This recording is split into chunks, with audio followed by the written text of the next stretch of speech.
I have a kind of a sacred obligation here. Advertising is the tax you pay for being unremarkable. I don't have to run up and down the street catching butterflies. And the reason why is because I've spent decades cultivating a butterfly garden. I'm going to reveal in this conversation the fastest path I know to become a household name in your industry. Hey, welcome back, investor. We've got an episode of Passive Income Adventures. If you're new here, we got Josh Elledge with upmyinfluence.com. I interviewed on his podcast. I don't know, what was it like? Would you say it was like 6 months ago, somewhere in there? Say 8 to 9 months. Yeah.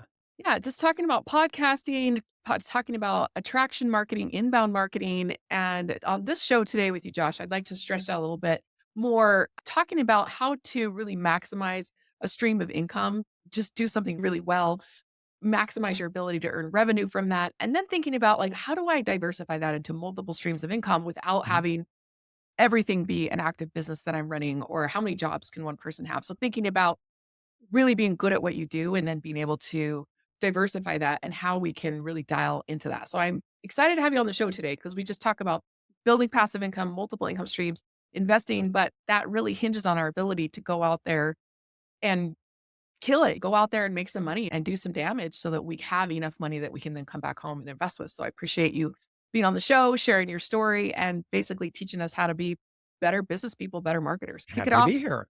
telling us a little bit about yourself, your past, like how you got to the point that you are today, some turning points you had in your life, and some of your philosophies that you've developed that led you up to the point where you are today in business. Sure. So listen, I was a high school kid that joined the United States Navy and lucked into a great job where I was a US Navy journalist. And in journalism school or defense information school, I actually got to be taught by Adrian Cronauer, who was played by Robin Williams in the movie Good Morning Vietnam. And that was a really transformative moment. And it wasn't like a Daniel-san Miyagi kind of relationship. He came in for a day, right? But it was that day that I'll never forget because that's when I started thinking of serving audiences or journalism, of course, at the time, as a fun job to, oh my gosh, I have a kind of a sacred obligation here when we think about communicating to audiences, whether that's on stage, if it's on TV, if we're writing, if we're producing content for social media. We have a sacred obligation with that audience. And as Adrian Cronauer, Staff Sergeant Cronauer would tell you, it's you can't fool anybody, so you may as well not even bother trying. Honesty is always above other virtues going to be pretty critical when you or get in front of the public eye. Because again, we can all tell when someone's just trying to snow us. If someone's showing up in our sphere and we can tell that all they're interested in is their wallet and their own passive income or their own money or whatever, we all feel it. So if you're beginning with that sentiment, it's just, I'm not saying that's not going to work. It'll work still, but are people around you, like it's not going to work as well as if you were to take a tack where it'd be a little bit more relationship focused. What can you do for other people? And you focus on thinking about the assets that we have. I think the ultimate asset portfolio is our network of relationships. And I'm not talking about social media followers. We have plenty of clients that have huge social media followings, but that's not the same thing as like having a trusted relationship with somebody where you've done a solid for them. Now they're looking for opportunities to serve you. Because when you get to that point, you start to get to a point that, and I'll talk about a little bit more about what we do today and what my company is, but you get to a point when you've got a couple hundred people that like you at that level, you get to that stage of what we call remarkable with our clients. And remarkable, so play off of Robert Stevens, who is the founder of Geek Squad, who said that advertising is the tax you pay for being unremarkable. Remarkable means that you are known, you are trusted, you have decent authority, you've worked your heart out, you're planting seeds. And listen, this doesn't happen overnight, but this is good news for those of you who are early in your business journey, because I'm going to tell you that if you stay the course on doing what I'm going to be teaching in this episode, life is going to get insanely easy for you.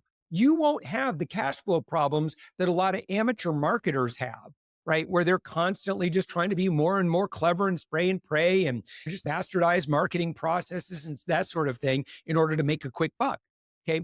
People that have a lot of deep relationships and they have really earned that, you just never really have to work a day in your life. Pretty much, like I've been 100% inbound in my business for over 5 years. I don't have to hunt and peck for business. I don't have to run up and down the street catching butterflies. And the reason why is because I've spent decades cultivating a butterfly garden. So now, folks that already know me send business to me. 100% of my business is inbound. So I want to just do a little bit of signposting here of what's ahead. But let me finish my story of like how I got to where I am today. So from journalism, I started a string of businesses. Some did okay, some did not do okay. Most did not do well. But on my seventh business venture, Emma, we did well. Savings Angel became a pretty successful 7-figure a year company and a very low overhead. And I made all of my success with zero paid ads. So how did I grow that company? 100%. I served audiences and I just really pursued media opportunities and I became a consumer expert. Out of nothing. I didn't go to school for that, but I just decided I was going to be the smartest person in the world at how to get a deal, hookup, or upgrade on anything in life. And so I started doing TV. I started writing a newspaper column that turned into a nationally syndicated column. I've been writing since 2007, 2008. TV. I've been in the media over 2,500 times. So if you Google me, you might see some of my old work. Matter of fact, I just did a radio interview this morning about the price of eggs on a nationally syndicated show. It's not my core business anymore, but I still love doing it because I have a real passion for people that are they're just trying to get by and they're doing the best they can on behalf of their family. So I will always have a heart for that. But today, about 8 years ago, I had some free time. The company was doing well. I didn't have to do a whole lot of work for it anymore. So I started serving in our local startup community, serving veteran owned businesses, women owned, minority owned businesses, serving on boards pro bono mentoring workshops, that sort of thing. When you start circulating with other mentors like that, you just like go out and do social good like that, you bump into some really great people. And that led to unintentionally starting a PR firm, kind of, or at least consulting in that space. And because of that, that birthed up the first version of Up My Influence. And what we discovered, however, is that the fastest path, if you're listening right now and you're like, boy, I sure wish I could become a household name in my industry. I'm going to reveal in this conversation the fastest path I know to become a household name in your industry. And when you become a household name in your industry, life is insanely easy as a business owner. Opportunities, this is not hyperbole, opportunities fall in your lap because of who you are. And a great way to illustrate this is I've gone to conferences and I've been another face in the crowd. I think we've all been there, right? And I've also gone to conferences as a featured keynote speaker. And it is a completely different experience. When you go and you're the featured speaker in that way, and you got 1,000 people watching, it's pretty cool. But afterwards, people are like tripping over themselves, trying to do business with you in some way. Like people contact you afterwards. People will reach out because I never sell from the stage at all. It's give. And then you treat audiences like smart people. If you start selling at them, instantly your credibility goes down in the eyes of so many people because, okay, that's why you're here, because you want to make a quick buck. And you're just trying to be manipulative and salesy and try to convince me of your way of life. Now, the other way is just give. And then you earn people's hearts and you earn people's friendships. So you might not get an immediate short-term opportunity, but you will gain a lifetime of long-term opportunities. Case in point, that's how I got the 2,500 media appearances. I played the long game. I didn't try to sell. When I got a radio segment, it was about how can I provide the most amount of value in this short amount of time and also make the producer and the host look amazing at their job. So I'm just filling a role, right? And I'm here to do as best as I can. All of my needs, wants, and desires, that takes a back seat to the bigger picture here. And because of that, I'd say 90% of my media was just repeat. Because once you get a gig like that, like Fox 35 here in Orlando, I've been on their Good Day Orlando over 500 times alone. So it's a good gig. I get a lot of benefits out of doing that stuff because, again, I played the long game. And I Yes. know this, Emma, this plays right into your frame of mind. Yes, because I think when I read Robert Kiyosaki, Rich Dad Poor Dad, and I was like, yeah, duh, we should be investing for passive income, right? So that one wasn't really life changing for me. And I noticed a lot of people like, because I already had that long term thinking mindset. But then I was reading his other book, The Cash Flow Quadrant, where he was talking about Yeah. what's your personality type. So one, you're an employee. 2, you're a solo business owner, you actually do the work that you sell in your business. 3 is you're a business owner, you will organize and manage it. And then 4 is the long-term thinker investor that's investing their money, and their money is what's making money. And I was like, oh, everybody wants to be that. But I know a lot of people who prefer to go out and earn money. They're more that entrepreneur mindset. I'm definitely more of a long-term thinker. And sometimes that is good for me, and sometimes that is bad for me because sometimes I'm too long term. Sometimes I don't ever make like the ask. And talk to us a little bit of like how you transitioned over from a journalist over into basically this. You mentioned this PR thing where the business that you were working at the time, you said it was a low management type of thing, and you became more of a long term thinker at that point because you like not have to be in the business every day. How did you turn that corner? What was the difference between the businesses that you had that were Oh, successful that allowed you to oh, be more of a long term thinker? Oh, I'll tell you exactly what it is Yeah. because what it was before, I was afraid of selling because I Mhm. had this idea that sales was trying to convince somebody of something. Now, Yeah. I was doing companies where I needed customers, right? Mhm. And I thought, why don't I spend all my time and build a better product? Listen, you can have the best product in the world, but if you don't have anyone to buy it, you're not going to be selling that product. You're not going to Exactly. be in that business. Exactly. Michael Gerber, you have a moral obligation to grow your business. If you truly want to have impact in the world, otherwise, you just created a job for yourself. Like you can hire people to build the best product in the world. And unfortunately, I spent way too much time on the product and I wasn't out there doing what I should have been doing. And that is just building relationships day after day after day after day after day. It doesn't mean that I'm selling. I'm just getting to know people and find out what they do, see if I can help it with anything from an immediate standpoint. And from there, it's like, man, it's like if I were to do any one of those business, I started, and this is a long time ago, but I started a small town newspaper at the same time that I also created a blog before blogs existed. There was no word for blog when I was doing what I was doing. So I've aged myself a little bit. But yeah, that would have been one that, I just wanted to spend all my time writing, wanted to spend all my time like learning design and layout and stuff. And we created this cool kind of hybrid newspaper online thing. And again, this was so early in the day. I'm telling you, Emma, I really knuckled down on sales and spent. Ideally, you want to spend 80% of your time on growth in sales and revenue, attracting revenue, and only 20% on operations. A lot of times, those of us who are early in business get that completely backwards, or we try to outsource that or offload that. And nobody at the beginning cares about your business as much as the business owner. So thinking that you're just going to find someone on commission and they're going to have your same level of passion and drive, it's not going to happen. So yeah, so that's the first thing. So I really discovered that sales really is just about relationship building. It's about doing good in the world. And I'll share this, right? Along with this theme that we've been talking about, where you plant your seeds is not necessarily where you reap your harvest. Think about it this way. I find so we've launched now, and I still haven't talked about what I do. I'm like going right into the teaching mode. Here's the teacher in me. Okay. So just so you know, I work as a fractional chief revenue officer. I drive sales and I am a rainmaker for B2B companies. If you sell high value, if you're selling stuff, and I say high value, $10,000 or more, right? Most of our clients are probably in around the $40,000 to $80,000 range for what they do from a consulting standpoint. We have clients that do seven-figure things, right? So my job is just to facilitate high-level introductions. The problem that we solve, and I'm going to get back, I forget where we were, but let me finish this loop here. There's a huge problem right now in all areas of marketing, but in particular B2B marketing, because B2B marketers unfortunately got lazy and they started getting sloppy. And what happens, and all marketers do it. Marketers, by the way, flock to all good ideas until they ruin them.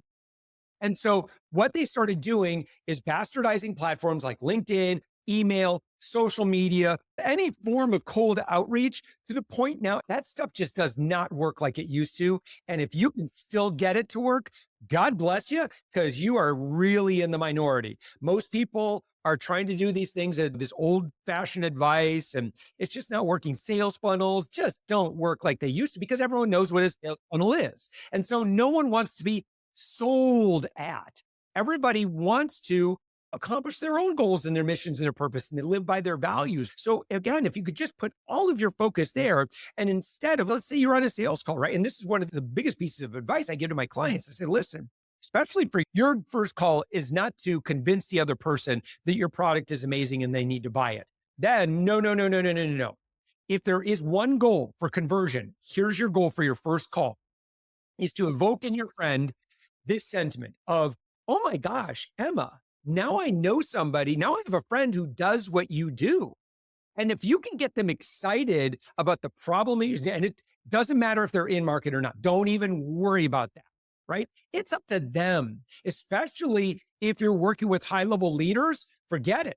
Amateur, like you could sell early stage people stuff because they're still just guessing it, like what works and that sort of thing. And I'm not saying this my way is the only way, but certainly if you're selling high ticket, yeah, good luck coming in with a Glenn Gary, Glenn Ross kind of attitude. It ain't going to work today. Throw away your Tom Hopkins sales book. Your job is one thing. And again, that's to cultivate as many high level relationships and friendships as you can so you can get to the point where you never have to work again a day in your life.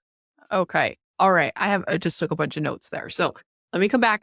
So you were talking about businesses that fail versus businesses that succeed. And I hear a lot of times from high level business influencers, let's just call them, if your product is no good, then you're never going to be able to fix that with sales, marketing, and advertising.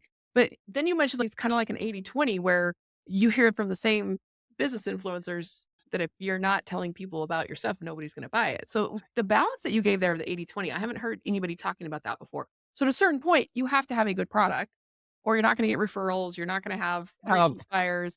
But it's like yeah, most of it is telling people about it.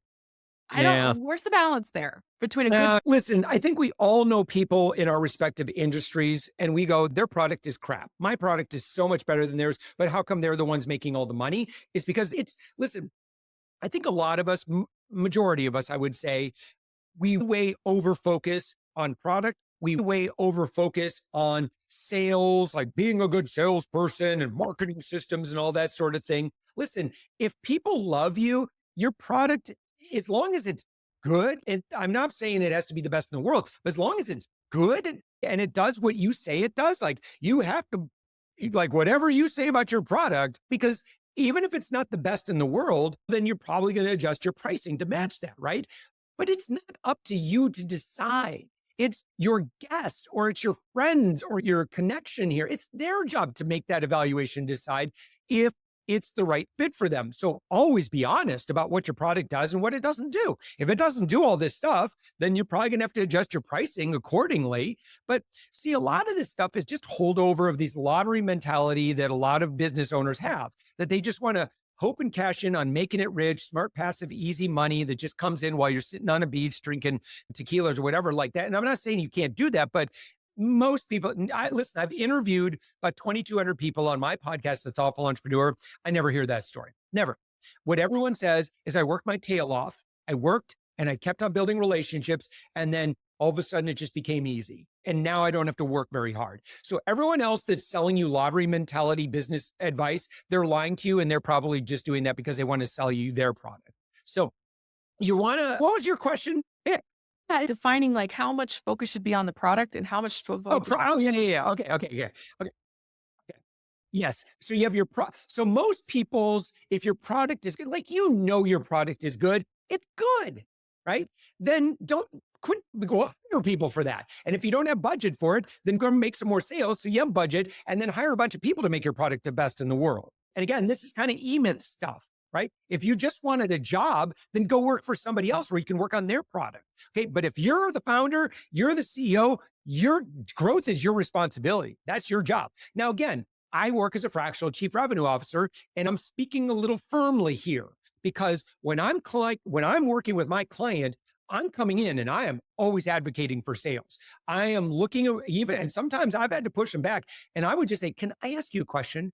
Why are you spending all your time doing this? You need to be on more calls because what most people, if you have a decent product and you can halfway talk to people, then you just need more at bats. You need to be in the room with more and more and more people. Now, most sales today are not done in this flashy, showy, doing TikTok dances. I'm talking the big deals, doing TikTok dances, trying to drum up business.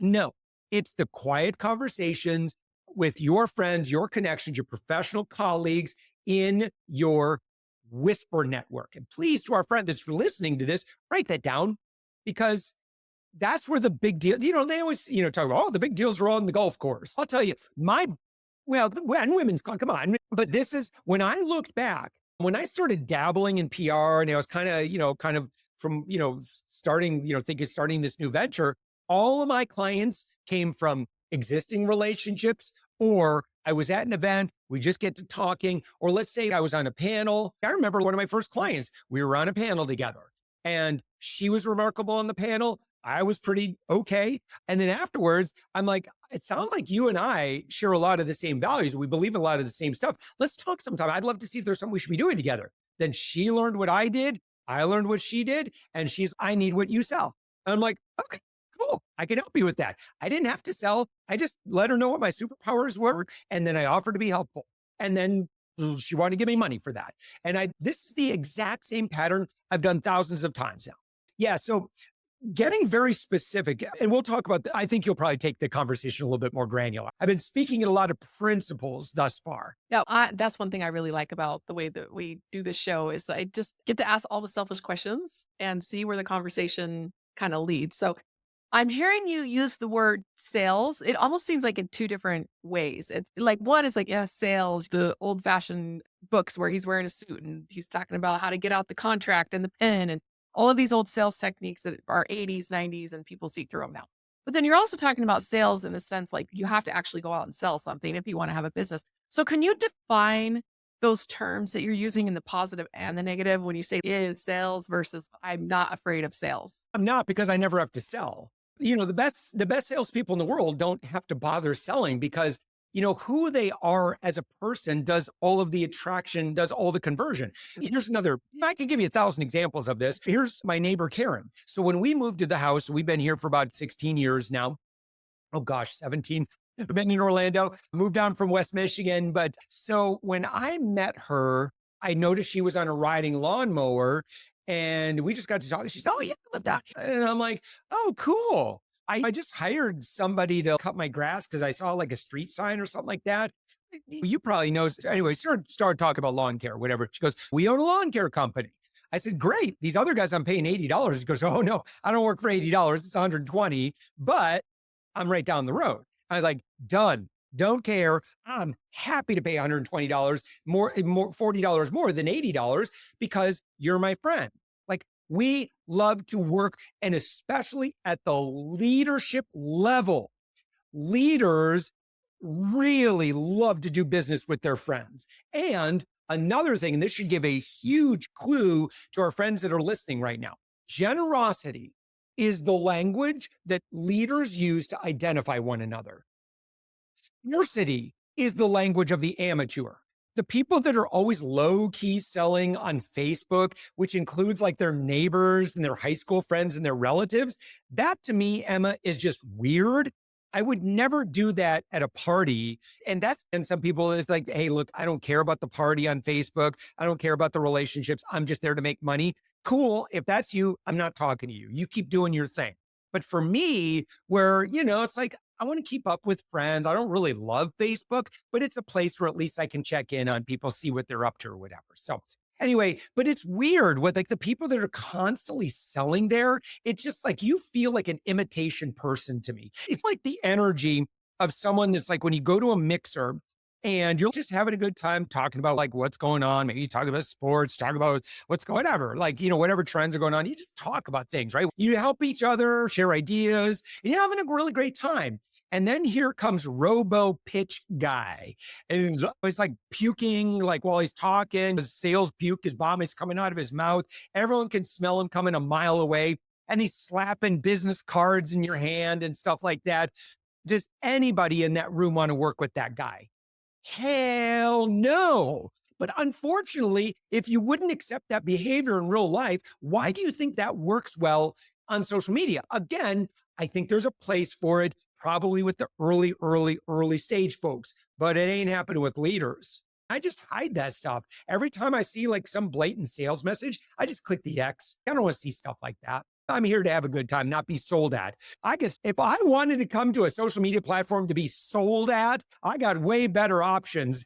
Like I could check my various email accounts, which I don't do anymore, because again, that's another area. And this is another thing you need to know about higher ticket decision makers. They don't manage their own email. They got people for that, right? They don't manage their own LinkedIn and they got people for that. Not everybody, but a lot of them do. So what they do absolutely, what they absolutely are committed to is keeping themselves insulated from noise. And a really good book, by the way, I need to start recommending some more books here. I talked about the E-Myth. Another book, this is the big one that we're going to talk about. I'm not going to I just showed you. I'm not going to say what it was, but the book that I think this came out a while ago, it's called Marketing Rebellion by Mark Schaefer. And I read probably a good 10 years ago. I think I read it. And I'm like, yep. Because I had been a consumer expert for a while. And what he's saying, marketers have just, we had all these great tools given to us, social media. So again, marketers flock to all good ideas until they ruin them. And so they've ruined a lot of social media. So if you want to sell on LinkedIn in the DMs, good luck. It's tougher, it's more expensive, and it's really frustrating. You end up connecting with a bunch of tire kickers, wasting your time and not making money. Where's the business happening? It's happening in the Whisper Network. It's happening on the golf course. It's happening in the VIP lounges. And it's happening when you go to where leaders are. Like right now, Emma, you and I both doing well in business. What are we doing? We're connecting and collaborating here to serve an audience. We are two leaders that are coming together in service of an audience. This cool. This is what leaders do together. Emma, you and I already know each other. We're already friends. We're probably going to be friends for the rest of our lives, conceivably, right? Because that's just, we're leaders doing what leaders do. And meanwhile, we have amateurs that are selling at us, they're trying to shortcut their way into your center, into your sphere of influence. And it ain't happening because we know immediately what they're doing. Okay. Learn your way in, my friends. Okay. So I'm hearing frequently from business owners that they are struggling to find time to figure out because they're so laser focused on running this business and maximizing their profits that they feel like, oh, I don't have time to learn about investing and about how to build something that outlasts this business when I get to the Sure. point where I don't have to work that hard anymore. Should people wait till the business is to that point where now they have some time to free up before they start thinking about creating something for other streams of income? Because this is a problem with a lot of entrepreneurs. They feel like if I need more money, I'll just go make more money. And they're not really thinking about Yeah. finding other experts. And then they'll get a pro forma or they'll get a pitch deck or something. And they're like, I don't even know what I'm looking at here. So when is the time for that to start taking a little bit of focus away from this laser focus and thinking about Well, something else, the future or I'm just going to share my opinion on this. And this yeah. is just an opinion, right? I am a big believer in kind of this atomic habits. Like I'm a big believer of having a bulldogged tenacity, pick one thing. So in business, for example, I could learn a lot more about SEO.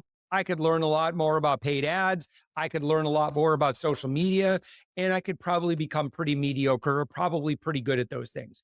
I don't care. I've got people for that. But what I can tell you is doing exactly what I do, I am the best in the world at this one very specific thing. I know that because I have no peers in doing my very particular thing with my very particular audience to solve a very particular audience or a very particular problem. So you take those three things and no one wants to play there. So because I work with consultants, you have to be, and then this is a list, right? So in order for this to match up, you can see I'm not capable of working with 99.99% of the planet. And I'm cool with that because for the 0.0001% of the planet, there's nobody on the planet who can do what I do like I do it and get the kind of results that I get. So if, for example, and so again, I haven't even really talked about what my influence is. Still, what's this do anyway? He just keeps talking and teaching all this stuff, giving right enough opinions left and right.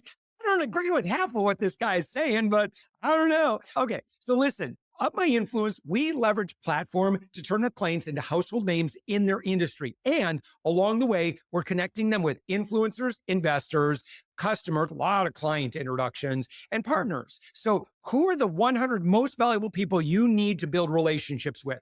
And what we are going to do is we're going to use a podcast in order for you to get up that ladder. Because if you just want to build those relationships on your own, good luck, because those are busy people. If they're on your Dream 100, chances are they're very busy and they don't have time to watch your dumb webinar. They don't care about your white paper. They certainly don't want to have a coffee chat just to get to know you. They're busy. Right? They got hundreds of opportunities like that this month alone. So what are you going to do to differentiate yourself? That's going to get into probably my final book recommendation for this conversation. And it's by Bob Berg and John David Mann. And it's The Go Giver, or you can get the follow up, Go Giver, Sell More. I'd say just get the original red book, The Go Giver, and study that book, because that's how you build a business today. It's about who you know, who knows you, and the seeds that you're planting, because where you plant your seeds, not necessarily where you reap your harvest. So what we do at Up My Influence is again, you already have to have a little bit of authority. You probably need to be doing 6 figures in business or more. You have to be relationship oriented. You have to be doing account-based sales. And you also have to be selling kind of bigger ticket type stuff, like $10,000, $20,000 on up. Man, you check all those boxes. And also you can tell me a little bit about who you're looking to get in the room. Maybe there might be an opportunity or fit for us. And if there is, I'm probably going to handle your sales for the rest of your life. And I'm pretty good at it. We have clients who do 6 and 7 figures of business because that's all I do. It's a very niche, narrow thing. But because we've been doing this for as long as we have, we've launched over 250 podcasts. And these are people that are all building they're upping their influence while they make all of these connections. They end up doing direct business with their guests 15 to 25% of the time. And then they partner with another 50% or more of those people. You can't do that, Emma, for too long before good stuff just starts happening left and right for you. So a lot of our clients, after we've been working with them for about 8, 10 months, they become 100% inbound for the rest of their lives. Meanwhile, what's everyone else doing? Running up and down the street with the butterfly net, trying to catch customers. We don't have to catch customers anymore. It's Yeah. because we earned that level of influence because of noble intent and leading in generosity. Yeah. Okay. So this kind of brings me to if you're going to be a niche expert and you're going to have a very targeted audience you work with, and you're going to have a very targeted skill that you have, the question I asked was like, at what point do you start thinking about, I need to invest in some other stuff? But then you said something a while back. It's Yeah, like, who I in your network that does what you need to have done? So you're thinking to yourself, okay, like I need to invest. I need to start thinking about multiple streams of income, but I really want to focus on my business. So just take a step back and think, okay, who do I know who does this? And just reach out to that person, whether it's take me, for example. I was like, I'm in your network. I need you to have somebody in your network who does what I do, whatever that skill is. For me, it happens to be passive income investing. And so Mhm. if I take the mindset of, I don't know if you're ever going to invest with me or not, but you need someone in your network who does what I do. And Yeah, now I have a friend who does what you do. yeah, Yeah, exactly. Cause it's, oh, I know somebody who does that. Or, hey, I interviewed somebody on my podcast who does something like that. Let me reach back out that's to right. her, or vice versa. Is that kind of what you're talking about? Yeah. So again, it's for example, with the savings angel, it's listen. And so every one of my media contacts, I am the guy who can help your viewers or help your readers get a deal, hookup, or upgrade on anything in life. I can help them save a ton of money. If you need me to talk about the stock market, I'm sorry, I'm not going to be a good guest. If you want me to talk about this or that, I'm not a good guest. I don't do that. But I am about the best in the world at this very particular thing. For us, it was using digital tools to be able to help our consumer, help consumers cut their grocery bill in half by leveraging coupon sales and that sort of thing, and using technology to do that. I don't do that work a whole lot. Like as a business savings angel, I don't spend any time with it now. With Up My Influence, yeah, we're solving a big need because the B2B industry, sales, and anything, by the way, lead gen, oh, listen, if you think it's bad now, look in your crystal ball, my friends. It's only going to get worse. Why? Because cheap marketers were outsourcing to cheap labor previously so that they could bother more people faster on your behalf, damaging your reputation. That's where we've already been. Now, Emma, this is all AI driven. So you're with an actual person, that's 100% a bot or an AI that's engaging with you. Now, it's going to be pretty smart and it's going to be pretty clever and pretty convincing until you know what's going to happen. And it's probably going to work for a little while and then marketers are going to ruin it. So here's the good news for people that if you're already resonating with some of what I'm talking about, here's the good news. Marketers never go in the direction that we go. And because of that, we always have safe harbor here. And that is spending more time with fewer people and deepening deep relationships. Just human to human, spending extra time, spend more time with fewer people. Marketers are always going to try to bastardize and cheapen it. And then it works worse. And then they just keep dumping more coal on the fire and it just burns itself out. Yeah. So you think I don't check my DMs on LinkedIn? I don't. I one email and it's basically just for personal stuff I have to use. All my business related stuff, I never hear a peep about that. So that's all managed by other people and their job to protect me. And I'm small potatoes. Like, but I do try to, I like productivity. So I'm pretty nerdy about this. But even in my personal email account, man, if you've never emailed me before, chances are like it's an instant block. Like I will never see it. And there are more, but the software out there to protect people, our attention has gotten so good. So the spammers have gotten more sophisticated, but the tools and technologies that consumers demand to protect themselves from the spam has gotten even better. Yeah, just lean in the direction of deepening relationships, truly investing time with people, leading in generosity. And you might be afraid because what I'm talking about, you might say, well, how's that going to put food on the table? Listen, short term, it might be a little scary. I understand, right? But if you can keep the lights on and you can keep building your network and style, as I've said Yeah. several times, it gets easy. It gets a lot easier. And then you just never have to worry about drumming up business ever again. Yeah. I think that's really reflective of the way that we're building our current business is we had some rental houses, we did some stuff, we made some money, we were able to leave our corporate jobs and basically retire. So we don't ever have to think about how we're going to keep the lights on anymore. That concern is now done and taken care of with passive income. So I feel like this business that we're building right now could be much more foundational because we don't have those short-term priorities competing for our attention anymore. Now we can Yeah, just you talk can do it about in style. generosity, growth, and building, doing it Yeah. in style. And sometimes I get frustrated because I feel like maybe I'm not very good at this because I'm taking, again, No, that you are. long view. So, yeah, it's interesting when you can get rid of the hierarchy of needs as you're filling out those basics, Yeah, like, yeah, I okay, like that. building, Hierarchy of then needs. yeah, so I've got that base level We taken have a care of by our shelter. passive stuff. And We I'm have like, water. We have food. We have air to breathe. Okay, good. yeah, I feel like Let's focus sometimes on other stuff now. yeah, the biggest issue I have right now is that I want to grow it more.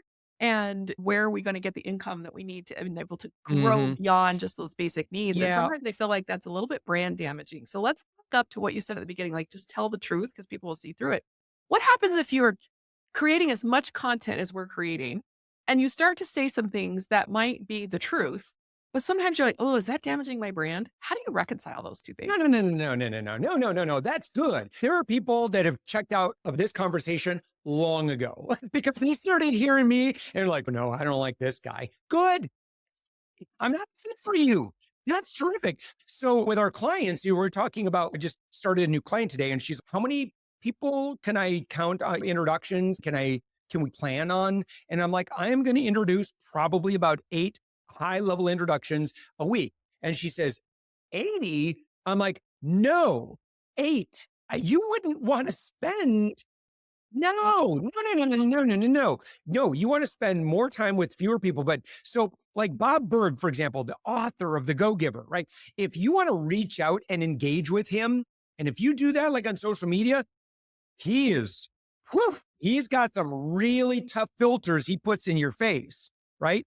And only if you pass those filters do you subsequently earn more time. And that's by design. If you want to be, so for example, with 2,200 interviews I've done on my show for the Thoughtful Entrepreneur, like those are, you're just hearing me getting to know my friends for the first time. A lot of those folks I'm like friends with now, and a good chunk of those people I do business with now. So you're hearing me get to know these amazing people for the first time in my life. And what do we end up doing? I don't know. It's up to them and up to us. Like leaders know what they want and need. So it's why bother trying to sell it to someone who doesn't want or need your product? Just get to know them, be their friend, and then be their trusted resource. But yeah, I'll tell you one thing you'd mentioned too about if you can keep your bills paid in the beginning, then you won't have as much sales breath. And you remember the story I told you about the guy slapping cards in the business card in people's hands. You don't want to do that. It's you if you have to do it, if you must do it, you got to do it. Listen, but it's so much harder when you need that sale because again, unless you have mastered your poker tells and like 0.001% of us have, like if something's bothering me, you could probably pick up on some pretty subtle cues. And I feel like I've mastered my media presence pretty well, but still not fooling anybody. So don't even bother, which is why noble intent. It's like, I want what's best for everybody here is always the way to go. And then may all of your actions be led by your commitment to lead and generosity at all times. Mhm. Listen, you just do those two things and it'll all happen for you. How do you address real problems or real issues? Well, because if you're talking about relationship based and we're talking about friends, I would be able to go to my friend and I would be able to talk real talk about problems that we're having. How do you translate that when it's more of a business relationship that maybe there's an issue that your business is dealing with, that you're dealing with, a client is dealing with? How do you address maybe something negative while Yes. still keeping it positive? So now you're having to deal with levels of intimacy. How intimate are you with this other person? Then you have to balance that against your level of disclosure. Mhm. And listen, there's some things I can't tell my employees, and I'm not going to, because if I were to tell them that, they would develop their own meaning around that. Whereas I'm like, listen, this might sound scary to you. This is child's play for me, but it still stresses me out right now because I'm in the middle of it. Right. So this happens to all of us. Cash flow, like that's the number one complaint that small business owners have. They have good months and they got bad months. Yep. What I've been laying out is the cash flow. If you could just keep steady and predictable, boy, does that make life so much easier too. When you know that you've got recurring money that's coming in, it's steady, especially if you can get more of that based on passive sales, recurring revenue or renewals and that sort of thing. That's the gold standard of where we want to, because now it's reliable. You can rely on it. What was your question again? Oh, just, I do this a lot. Answer the making question you sure that want, not the one that was posed to you. What's that? yeah, that we're not oversharing negative stuff, but that we're No, no, being no, no. true, it's a Yeah. little vulnerable, leading with generosity, leading with intent. Yeah. Sometimes that's not pretty. It's like dating. Don't, if you're on a first date and you're divorced, don't start railing about how awful your ex wife is. That's not going to take you really far. You know what I mean by disclosure? It's like you just got to, same thing in sales, right? It's professional salespeople or really great salespeople are just keenly aware of reading the room and knowing when and what, and how. What to say as a result of that. Amateur salespeople are just sticking to the script. Scripts are generally pretty absurd. I like outlines. And by the way, someone shared this with me recently. I thought it was beautiful regarding like sales outlines and scripts or whatever. If you would feel embarrassed to screen share your sales script or outline with your guests, you need to reevaluate what you're doing. I could put my stuff right on screen because all I'm doing, these are just get to know you questions. And then once I get to know, what do you do? Who do you serve? What's your, do you have any goals or do you have capacity for new business or whatever? If I were to make an introduction to you, who would be your ideal connection? Because I know a ton of people. And then they just start that's my sales script right there. How do you like that? And then I say, and then really, I'm happy to share I can share with you what I do with my superpowers. I don't know if it's helpful or might stimulate some ideas. I don't know if there's an opportunity for us or not, but happy to help. I'll certainly share with you. And then that's all I do. And then I just listen to the response. And if the response is like, okay, thanks, I'm like, not my client. If they say, if they're, however, leaning forward and go, that's genius, I'm like, okay, that's the answer. By the way, I didn't want to say I'm looking for, but that would indicate to me that we should continue the relationship down that path.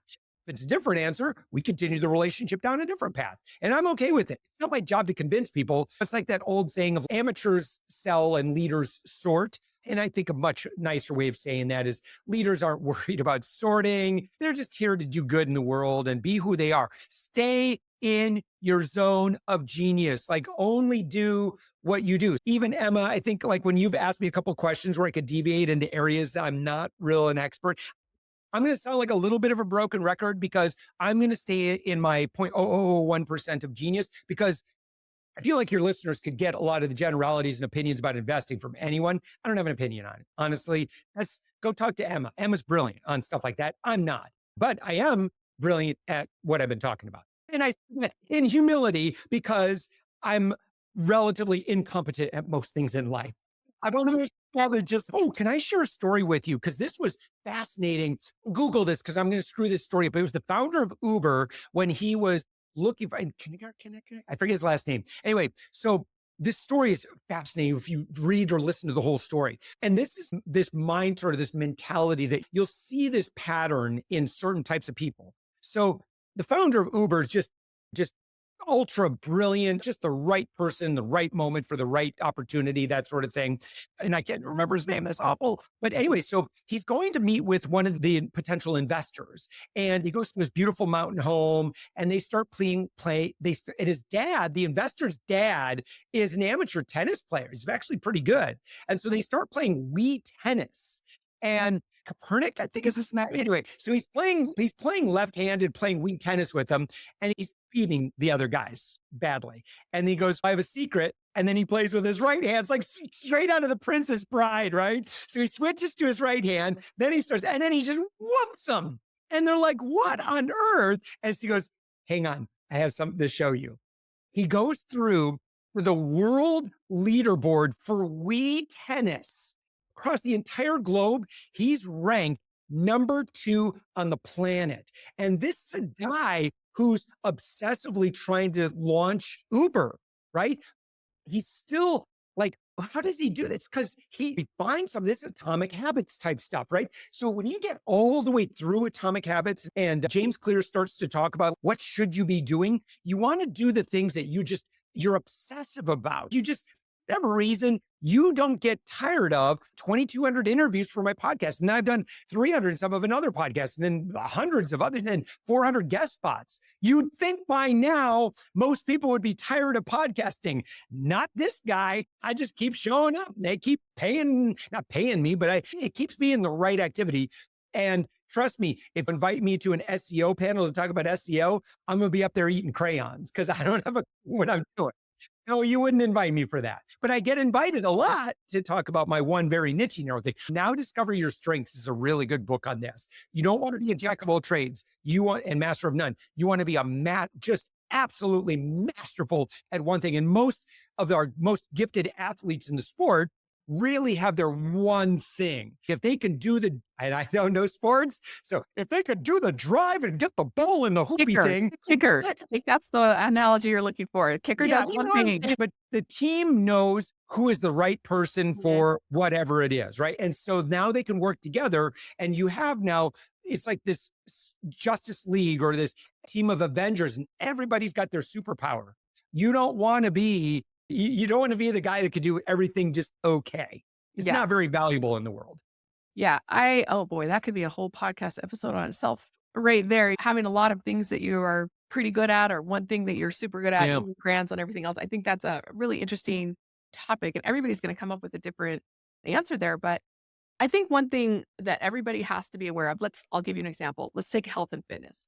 You have a body that you are required to take care of because you are a human being. And so even though you might not be an expert at health and fitness, because you have a body, you've got to play in this space to a Yeah. level of proficiency that you can make this happen. So I look at aging as almost a requirement. Like, we have to think about income after we're no longer able to perform at the level that we were performing at. Maybe it's time to slow down. We don't want to be beach drinking, but we do want to be able to slow down. And I think everybody has a responsibility to think about that part of their life just the same way we have to think about health and fitness, even if we don't really like it or we're not gifted at it. We Of have a life. minimum Yeah. requirement. Yeah. So tell me what that looks like for you. Go 10 to 15 years in the future, maybe. What does Okay, but I got to do that within a couple of minutes because I know wrap we have a us up hard with that? stop. Yeah. Yeah. Wrap us up with just what your life looks like 10 to 15 years down the road. Oh, for me, like Uh, it's going to look the same as it's looking right now. I'm living. So every day, some people look at life and say, I'm going to work, and then I'll get to enjoy life when I hit my golden years or something like that. Or I'm going to toil and live a bad life right now so that I can go to heaven and the pearly gates will open. And that's where my reward will be. And everything now will be just sacrifice. I don't believe in that because I want to enjoy today. I want to enjoy tomorrow. And if that means that I have $10,000 less in my savings account whatever, I'm okay with that because I don't want to look back with regret that I spent too long away from my kids or my wife or that I didn't enjoy life along the way. So I got to tell you, like, I cannot imagine. There's tasks that I do with my company that I know for certain I won't be doing anymore. I'm going to still be evangelizing. I'll never stop evangelizing. No, Emma, I'm already living my dream life. And I feel like I was living my dream life early on, even when I had fewer resources. But I said, listen, I got to keep some level of balance so that I don't kill myself and burn myself out. Now, that said, I live a life that It's just the way I'm wired, my DNA or whatever like that. I can usually run at this level of energy a good 10, 12 hours a day. I'm watching TV. It's funny. I play Bloons Tower Defense 6 and I am ranked in the top 0.01% of the popular, like, oh, there's games I play. It's funny. I didn't think about that connection, but there's a few things. I nerd out and obsess on home automation, smart homes, automation, productivity. Love that stuff. I'm not too worried about the future because I'm already living that dream life right now. I've already forecasted this stuff. I surround myself with smart people. Is that stuff in check? Are my taxes fine? Cool. Great. What should I be doing different? Cool. Great. Are my investments doing great? Fine. Cool. How's my debt? How's this? I surround myself with smart people. So I don't want any cognitive load. And that includes planning and stuff for the future, but I don't obsess about it anymore. When I get there, I'll get there and I'm going to enjoy it just as much as I enjoy now. I promise you, it's going to be an incredibly fulfilled life and a very active life when I'm in my 60s and 70s and so forth. I don't intend to slow down a bit. Yeah, this is exactly what entrepreneurs need to hear because they often hear retire early. Like you're the definition of retired, even Please. though you're not retired. It's like you build a life that you don't need to retire from, and you build a life that you can afford to live your dream life now. So I love that message. Thank you so much for sharing Yeah. with On the audience. retirement, let me just ask this question. Who said, when Yeah. whatever ideas you think retirement is supposed to look like, ask this question. Who said you can do whatever you darn well please? I was going to say a stronger word. You can do whatever you please. It's your life. Don't let anybody tell you what it needs to look like. And so if you decide that you want to take 3 months off this summer and you can swing it, you can afford it, and you've done the financials, right? You don't be stupid, but you plan for it, and like, go for it. Go for it.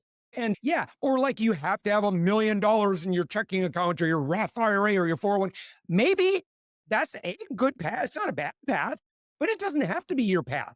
Okay. You could have other investments going on. You could have your business could be paying you. I'm sure I will likely have an exit of some sort in over the next 3 to 5 years. I don't have to have it, but it probably will happen based on things that are moving already in that direction. So I'm not opposed to it. And then, by the way, the exit does not mean that Josh stops working, because if the day Josh stops working, the day Josh becomes a pretty unhappy guy. Yeah, so I believe it's just going from one interesting thing to another and being surrounded by interesting people. So thank you for being one of those people in my life. People can get a hold of you at upmyinfluence.com. Do have a lot of podcasts on there that people can listen to and enjoy. And if you want to, you out there who want to get a hold of me, partner with rise.com/Emma to get on my calendar. And let's just start developing the relationship that Josh is talking about, because that's how we get stuff done. Yeah, very specifically, Emma, if I could mention, if you are good at what you do, like professionally, we've launched over 200 podcasts. Listen, in our podcast network, they're all amazing high level leaders to begin with. These are really good people to circulate with. If you're interested or if someone is interested in being a podcast guest, you can go to my website and I have a directory of shows. We don't charge money for that. It's pro bono. Just go browse our directory of shows and we have the direct booking link on every single show, including my own. I'm always looking and listen, if you've gotten to the point and you're B2B and doing 6 figures or more in business, I would love to. I've got over 100,000 in my audience. I'd love to share your story with the world. Come over to my website. I'd love to learn more about what you do and what your superpowers are. Yep. I'm a good example of that. Josh, I saw you. I was inbound. I interviewed on your show. I've interviewed on a lot of your guest show. You're now on my show. This is exactly what you're talking about, what we're doing right now. So I appreciate you sharing that message. Thank you, Emma. All right. Until next time, I want to hear from you about your passive income adventures, how you're going to figure out how to live this life thing, live your best life now, and be able to figure out how to pay for it. That's what we're here for. Reach out after the show and become part of our network, because that's why we do what we do. See you next week.